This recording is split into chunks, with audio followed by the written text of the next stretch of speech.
Hello, this is going to be the last video for this character since I capped the level.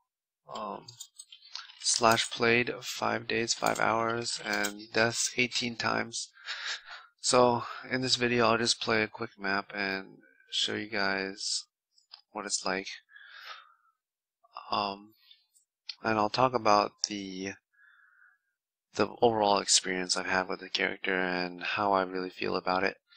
So the things I switched with the build is everything's pretty much the same except the shield.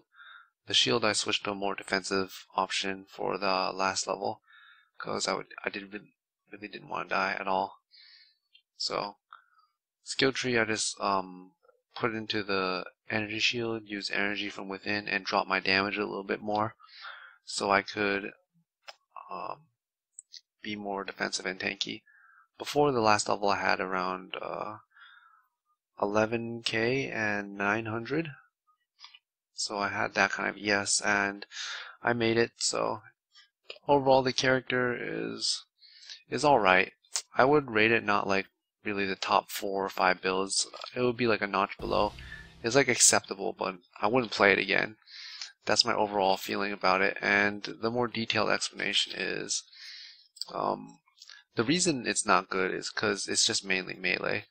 Everything about it is okay except for the melee part. The melee really makes it miserable compared to the other builds that are either ranged or have some sort of gigantic benefit from being melee. For example, cast on crit is just really tanky, and even though it's sort of melee, it just outputs so much damage and have so much survivability. And low life spectral throw, stuff like that. Vol molten shell is also kind of melee, but not really, since it's like a spell based as well. Well, this one's just pure melee. You're doing like melee damage. You're like in melee range. It's just pure melee. It's not really a good thing because you get chunked for a lot compared to ranged characters.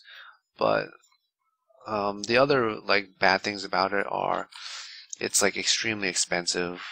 The earthquake helm is like really hard to get. The Skyforce is expensive. You know, the high ES of all the other gears, the shield, the armors, they're just really expensive. And it's just, you're not doing like extreme amounts of damage for the kind of price point you're putting in. Now, overall, it's still okay though. Like, there's some benefits to it. Those are like the negatives. The benefits are you're pretty tanky even though you're melee because you have roomies and you have 71 block, so you get a decent amount of mitigation and you don't really feel threatened most of the time. But there's some situations, you know, get kind of scary, but overall it's like pretty tanky with the pots up. And you do have the pots up most of the time because you spec into like 3 pot nodes on the tree, so that's pretty good. That's like a plus. And I didn't really feel threatened at all on this character, simply because like the roomies was just way too defensive and the other pots are really good as well, so that's pretty good. The other good thing about this character is it has a fairly high ES pool while maintaining an okay amount of damage. It's not really the best damage in the world, but the ES pool is like pretty good, along with the fortify and block and basalt.